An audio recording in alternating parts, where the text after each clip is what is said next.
Bienvenidas y bienvenidos a esta exploración. Hoy nos vamos a adentrar en una serie de fragmentos, unos pasajes de una novela titulada Al Paraíso. Tenemos aquí, varios textos que nos dan como pantallazos de distintos personajes, sus relaciones, las épocas que viven, todo dentro de este universo narrativo que parece bastante complejo. Nuestra idea hoy es intentar desentrañar un poco las complejidades de las relaciones humanas, esas luchas personales, los contextos sociales que se dibujan aquí. Vamos a tocar temas como, la búsqueda de un hogar, las restricciones sociales, la identidad, el amor, claro, la traición también, el peso del legado. Y todo esto a través de lo que parecen ser distintas líneas de tiempo, distintos escenarios, Nueva York en el siglo XIX, un futuro, ya veremos. Ok, vamos a desmenuzar esto. A mí me intriga muchísimo ver cómo estas historias, que parecen separadas, quizás se conectan. O cómo contrastan, ¿no? ¿Cuál será el hilo que une estas vidas a través del tiempo y del espacio que nos plantea la novela? Empecemos, si te parece, por la idea del hogar, que salta a la vista desde el principio. Tenemos este personaje, David Bingham, parece ser Nueva York, siglo XIX. Y los textos describen su relación con la casa familiar en Washington Square. Una relación súper ambivalente. Es la casa que va a heredar. Por un lado, es su refugio, su guarida particular, dice, el único lugar donde siente que lo entienden, pero por otro, le da pánico la idea de que sea suya. La siente agobiante, dice, como un lugar del que quizás no pueda escapar nunca. Se siente dueño y esclavo a la vez. Es fuerte esa dualidad. Totalmente. Esa tensión es fascinante.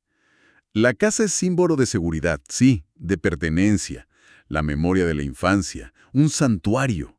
Pero claro, en el momento en que se vuelve herencia, adquiere otra capa, ¿no?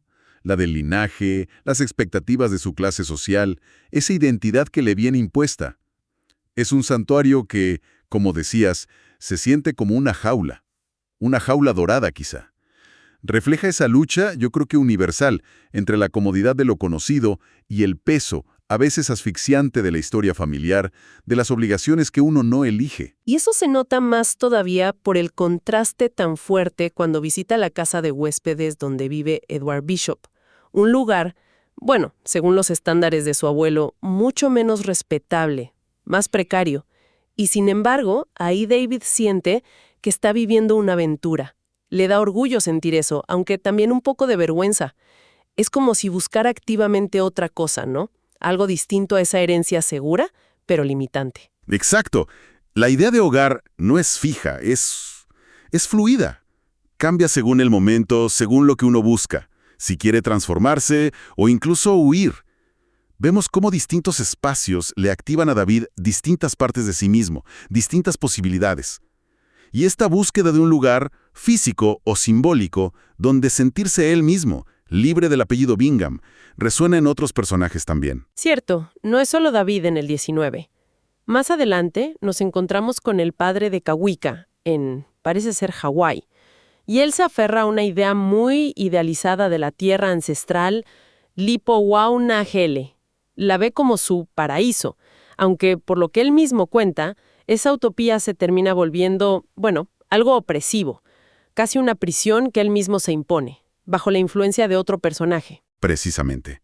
Y si damos un salto a lo que parece un futuro distópico, 2093, está Charlie. Ella también tiene una relación súper compleja con su hogar y sobre todo con el legado de su abuelo, que es una figura marcada por el Estado. El hogar entonces va más allá de las paredes. Es un estado mental, es una negociación constante y muchas veces dolorosa, con el pasado, con el linaje y con lo que se espera del futuro. ¿Dónde pertenezco? ¿Dónde puedo ser yo sin el peso de los Bingham, o de los ancestros hawaianos, o de un abuelo declarado enemigo público? Es la gran pregunta. Y quizá uno de los puntos más complejos que se ven aquí es la tensión entre esas restricciones sociales y la búsqueda de libertad, que se ve crudísimo en las relaciones personales. Volviendo a David y Edward en el siglo XIX, su relación es el centro de esta tensión. Edward es un misterio. Los textos lo pintan como profesor de música en una institución benéfica, sí, pero su historial laboral es, Bueno, un mosaico de precariedad. Ayudante de cocina, ayo, aprendiz de carbonero, hasta modelo artístico. Y está esa sombra de una historia turbia con un tal señor Christopher D. Esa historia del señor D es una pieza clave para entender a Edward, o para intentarlo al menos. Se nos cuenta que aceptó una propuesta de matrimonio del joven señor D, y luego aceptó dinero de la familia de este para desaparecer, dejando al chico hundido. Esto sugiere un patrón, ¿no? Una posible manipulación que choca de frente con la imagen del artista sensible que parece proyectar ante David. Y la propuesta que Edward le hace a David es tan radicalmente seductora justamente porque ataca el núcleo de la identidad heredada de David. Esa identidad que lo está ahogando. Es una propuesta de borrón y cuenta nueva total. Le ofrece dejarlo todo. Familia, apellido, fortuna, la casa. Empezar de cero en California. La frase es muy potente. Y si fuera solo el señor Bingham, igual que yo soy solo el señor Bishop, el señor Bingham de Los Ángeles, el que decidiría a quién quería pertenecer sin pertenecer a nadie al mismo tiempo. ¡Wow! Es una invitación a una libertad absoluta, casi anónima, una ruptura total con todo su entorno. Pero, ¿es sincera? ¿O es parte de ese patrón del que nos alerta la historia del señor D? Esa es la gran pregunta que queda flotando, ¿verdad? Y esta relación pone de relieve las presiones sociales tan enormes de la época. No solo de clase, que la diferencia entre el heredero Bingham y el bohemio Bishop es abismal, sino también respecto a la naturaleza de las relaciones. Se insinúa clarísimamente una relación entre hombres, y los textos mencionan las leyes contra la sodomía. Es interesante cómo señalan que la dureza de esas leyes cambiaba según el lugar, los estados libres, las colonias, el oeste, creando un mapa de peligros y libertades relativas. California como destino no es casual, representa la frontera, la posibilidad de escapar. Y esa dinámica de reglas no escritas se ve también en la relación del abuelo de David con Norris. Norris tiene una libertad rara en la casa. Entra y sale. Pero nunca se le presenta como un igual, como un compañero. No tiene habitación fija, siempre es el señorito. Hay líneas invisibles muy claras, códigos estrictos que regulan hasta dónde puede llegar esa cercanía en público. Exacto. Son formas de control social más sutiles, pero igual de efectivas. Ahora, si saltamos a lo que parece una línea temporal muy posterior, quizás siglo XX o XXI, encontramos a otro David, esta vez en pareja con un hombre mayor y rico, Charles.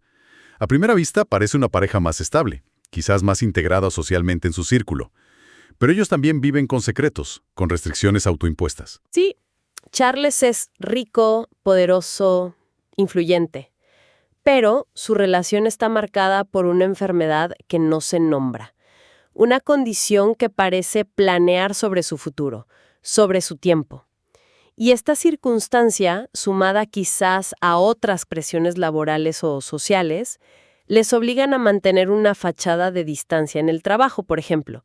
Dicen que es más seguro fingir que no tenían mayor relación.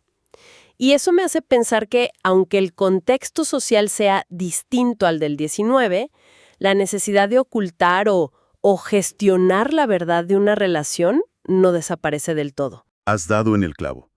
Si conectamos esto con el panorama general, vemos una lucha constante, a través de las épocas, entre querer ser libre y las ataduras, sociales, familiares, económicas, o incluso como una enfermedad. La oferta de Edward a David, siglo XIX, es una invitación a romper radicalmente con esas cadenas del apellido, de la herencia. La relación de David con Charles, siglo XXI, aunque con otras reglas, también muestra cómo las normas, quizás más implícitas, y las circunstancias personales obligan a vivir entre fachadas y verdades a medias. El dilema persiste. Elegir la seguridad, el estatus, lo conocido, o arriesgarse por una libertad que siempre es incierta y a menudo peligrosa. Hablemos ahora de cómo se cruzan los temas de identidad, memoria y legado, sobre todo con los distintos Davids y otros personajes clave.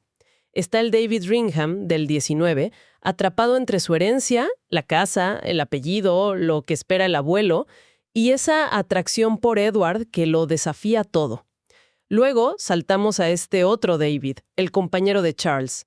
Él parece más reflexivo, quizás más atormentado por su propio pasado. Unos padres casi fantasmales en su memoria, una relación anterior con un tal Andrew que terminó fatal en humillación pública, y la sombra de una enfermedad devastadora que marcó a su generación. Lucha explícitamente con la idea de legado. Se pregunta si tener hijos es la única forma de dejar una impronta. Y junto a ellos está la narración del padre de Kawika Bingham, posiblemente en otra línea temporal, en Hawái. Este personaje está metido en una crisis de identidad, tremenda. Se debate con su herencia hawaiana, que idealiza pero que también le genera conflicto. Su relación con su propio padre, que parece ausente. Y sobre todo su relación con un Edward, que reaparece. Pero ahora se llama Paea. Y este Edward Paea parece manipular la identidad y la memoria del padre de Kawika. Crea esa fantasía de Lipowa Onagele, ese supuesto retorno a un Hawái idílico precolonial, que al final se revela como una trampa, aislante, controladora. Es fascinante cómo la identidad aquí se presenta como algo fragmentado, inestable, construido con recuerdos que a menudo son vagos, selectivos o directamente dolorosos.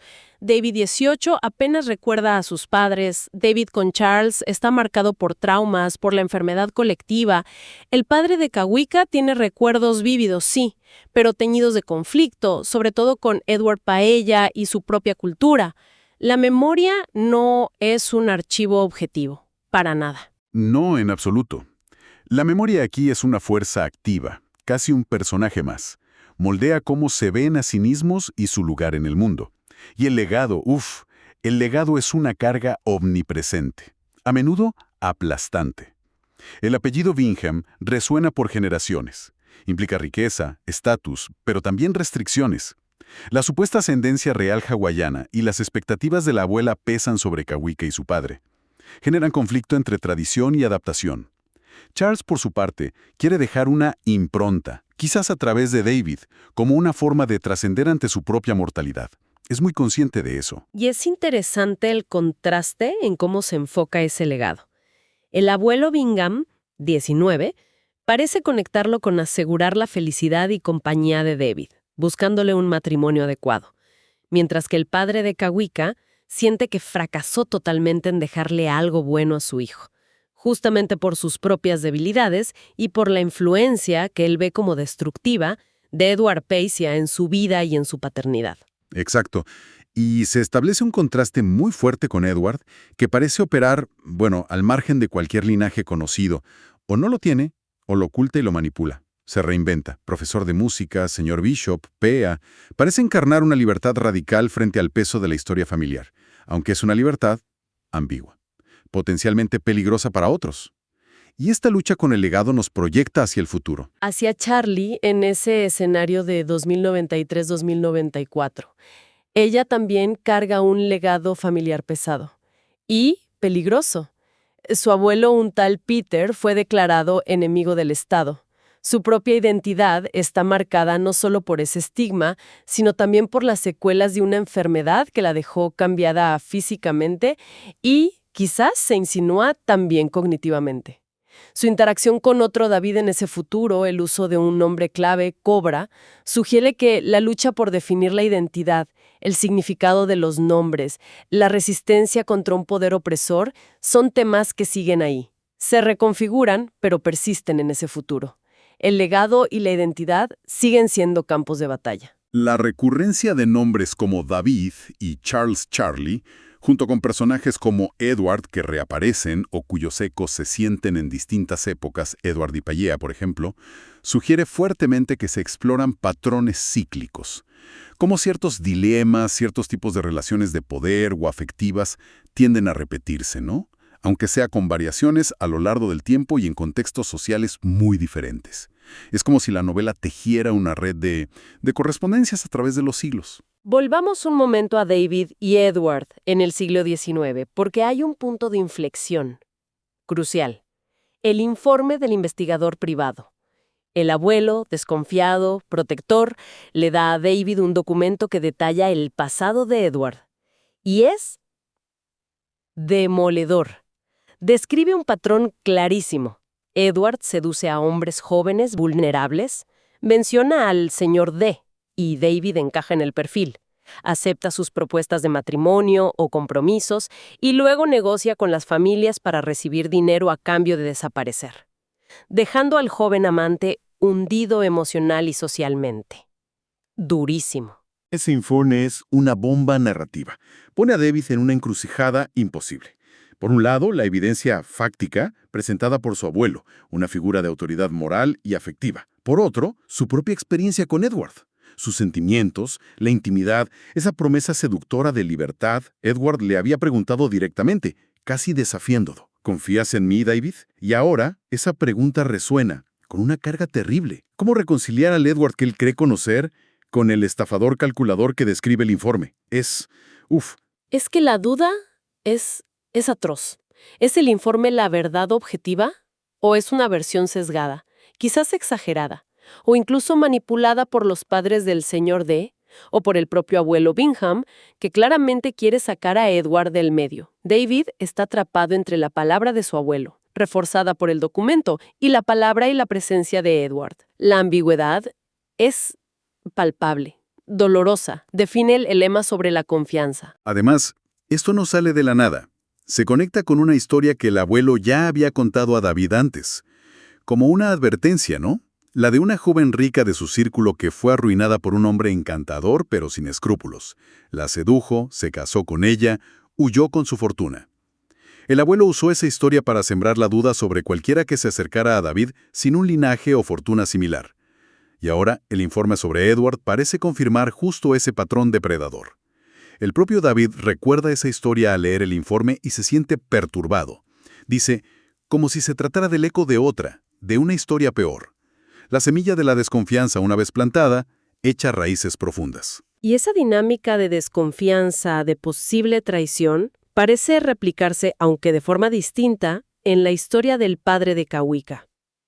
Él describe explícitamente cómo Edward, ahora como Paea, ejerce un control, sutil pero firme, sobre él y su hijo. Les cambia los nombres, un acto simbólico fuerte, ¿no?, de quitarle su identidad.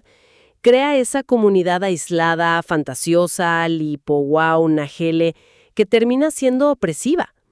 Hay una lucha constante por mantener la identidad frente a Edward Taea. El padre dice con amargura, no permití que nos quitaran del todo nuestros nombres.